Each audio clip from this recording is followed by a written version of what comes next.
பாட்டாளி மக்கள் கட்சியின் நிறுவனர் மருத்துவர் எஸ் ராமதாஸ் கட்சியின் தலைமை நிர்வாக குழுவில் இருந்து தலைவர் அன்புமணி ராமதாஸை நீக்குவதாக விழுப்புரம் மாவட்டம் திண்டிவனத்தில் உள்ள தைலாபுர தோட்டத்தில் அறிவித்தார். இந்த முடிவு கட்சியின் உட்கட்சி மோதல்களை மேலும் தீவிரப்படுத்தி உள்ளது. அன்புமணியை நீக்கியதை தொடர்ந்து புதிய 21 பேர் கொண்ட தலைமை நிர்வாக குழு அமைக்கப்பட்டுள்ளது. இந்த குழுவில் கௌரவ தலைவர் ஜி.கே. மணி, சேலம் மேற்கு தொகுதி சட்டமன்ற உறுப்பினர் அருள் மற்றும் முன்னாள் ரயில்வே துறை இணை அமைச்சர் ஏ.கே. மூர்த்தி ஆகியோருக்கு முக்கிய இடம் வழங்கப்பட்டுள்ளது.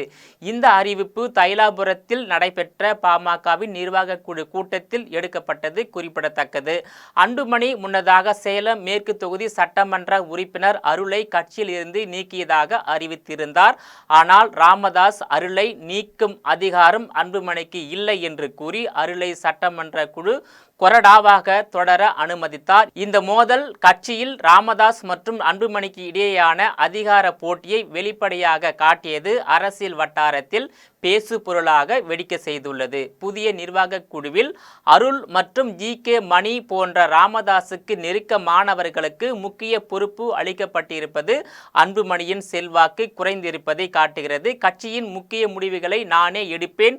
அன்புமணி தொடர்பான கேள்விகளால் நான் மனவேதனை அடைந்துள்ளேன் என்று ஏற்கனவே ராமதாஸ் கூறியிருந்தார். அதனைத் தொடர்ந்து பாமகவின் தலைமை நிர்வாக குழுவில் இருந்து அன்புமணியை அதிரடியாக நீக்கியுள்ளதால் அக்கட்சியின் நிர்வாகிகள் மற்றும் தொண்டர்கள் மத்தியில் கடும் அதிருப்தியை ஏற்படுத்தி உள்ளது. இந்த முடிவு 2026 சட்டமன்ற தேர்தலை முன்னிட்டு கட்சியின் உத்திகளையும் கூட்டணி முடிவுகளையும் பாதிக்கலாம். அதே சமயம் இந்த அதிரடி மாற்றம் பாமகவின் உட்கட்சி இயக்கவியலை மேலும் சிக்கலாக்கி உள்ளது.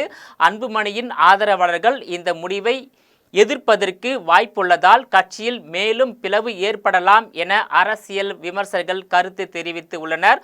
பாமகவின் எதிர்கால திசை மற்றும் தலைமை குறித்த இந்த முடிவு பெரும் விவாதத்தை ஏற்படுத்தியுள்ளது. பாமக தொடங்கி தமிழக அரசியல் களத்தில் 35 ஆண்டுகளாக பல்வேறு சட்டமன்ற, நாடாளுமன்ற, உள்ளாட்சி தேர்தலை சந்தித்து வருகிறது. இதில் 1991ஆம் ஆண்டு நடைபெற்ற சட்டமன்ற தேர்தலில் பாமக தனித்தே 194 இடத்தில் போட்டியிட்டது. அதில் ஒரு இடத்தில் மட்டுமே வெற்றி பெற்றது.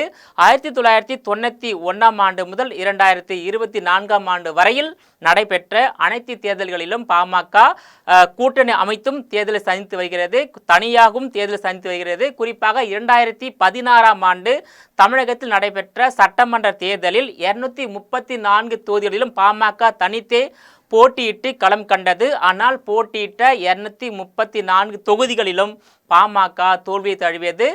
இதற்கு முன்பாக அதிமுக கூட்டணியில் இடம்பெற்று தேர்தலை சந்தித்தது, திமுக கூட்டணியில் தேர்தலை சந்தித்தது. அதே போல தேசிய கட்சியான காங்கிரஸ், பாஜக கூட்டணியிலும் பாமக இடம்பெற்று நாடாளுமன்ற தேர்தலை சந்தித்தது. இதில் பார்த்தீங்கன்னாக்கா சட்டமன்ற தேர்தலில் ஒரு முறை அதிகபட்சமாக 20 இடங்கள் வெற்றி பெற்றுள்ளது. இரண்டாவது முறையாக 18 இடங்களில் பாமக வெற்றி பெற்றுள்ளது. அதேபோல் நாடாளுமன்ற தேர்தல் எடுத்துக்கொண்டால் 2 முறை 5 தொகுதிகளில் வெற்றி பெற்றதே பாமக அதிகபட்ச வெற்றியாக தேர்தல் களத்தில் பதிவு செய்துள்ளது. இப்படி பாமக தனித்து போட்டியிட்டால் வெற்றி பெற முடியாத நிலையில பாமக பலவீனம் அடைந்துள்ளது. இந்த நிலையில பாமகவில் உள்ள நிறுவனர் மருத்துவர் ராமதாஸுக்கும் தலைவர் மகன் அன்புமணிக்கும் இடையே கருத்து மோதல் என்பது நாளுக்கு நாள் அதிகரித்து கொண்டே வருகிறது. பாமக தற்போது இரண்டாக உடைந்து உள்ளது. பாமக ஒரு காலத்தில் எந்த கூட்டணியில் இடம்பெறுகிறதோ அந்த கூட்டணி தான் வெற்றி பெற்று ஆட்சியை அமைக்கக்கூடிய நிலையில் இருந்தது. அதாவது வெற்றி தோல்வியை நிர்ணயிக்கக்கூடிய இடத்தில் பாமக இருந்தது. ஆனால் தற்போது அந்த நிலை மாறிவிட்டது. பாமக மேலும் பலவீனமாக மாறிவிட்டது.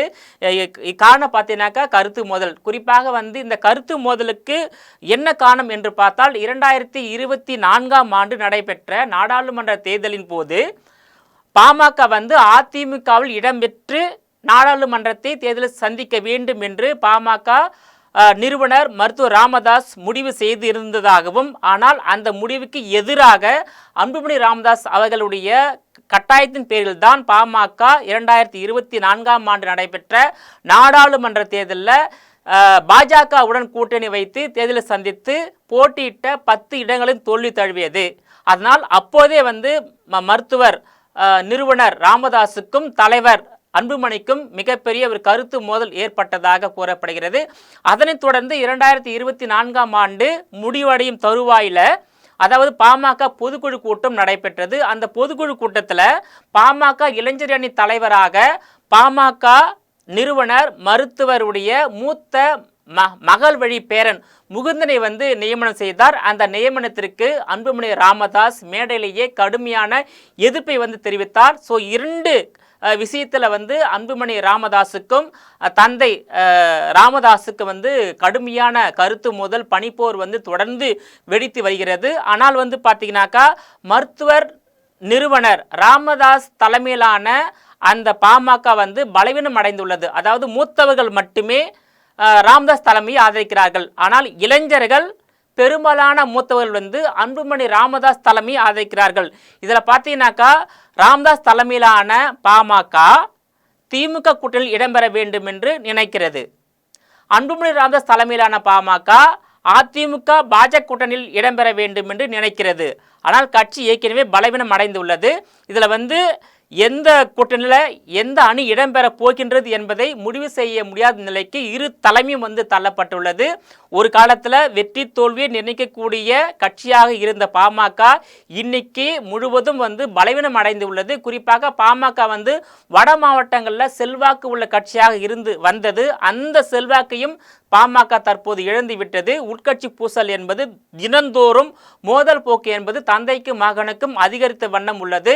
எப்படியாவது இரு தலைமையும் ஒன்றாக சேர்ந்துவிடும் என்று பாஜக நினைத்தது. ஆனால் அந்த நினைப்பும் ஈடேறாது என்று பார்க்கப்படுகிறது. இப்போ கட்சி 2ஆக பிளந்து விட்டது. அதாவது ராமதாஸ் தலைமையிலான அணி திமுக கூட்டணியிலும் அன்புமணி ராமதாஸ் தலைமையிலான பாமக அதிமுக கூட்டணியில் இடம்பெற போவதாக தகவல் வெளியாகி உள்ளது. என்ன நடக்கப் போகின்றது என்பதை பொறுத்திருந்தே பார்க்கலாம். நீங்களே மீண்டும் இது போன்ற மற்றொரு நிகழ்ச்சி சந்திக்கிறேன். அதுவரையில் உங்களிடமிருந்து விடைபெறுவது நான் உங்கள் விஜயபாலன்.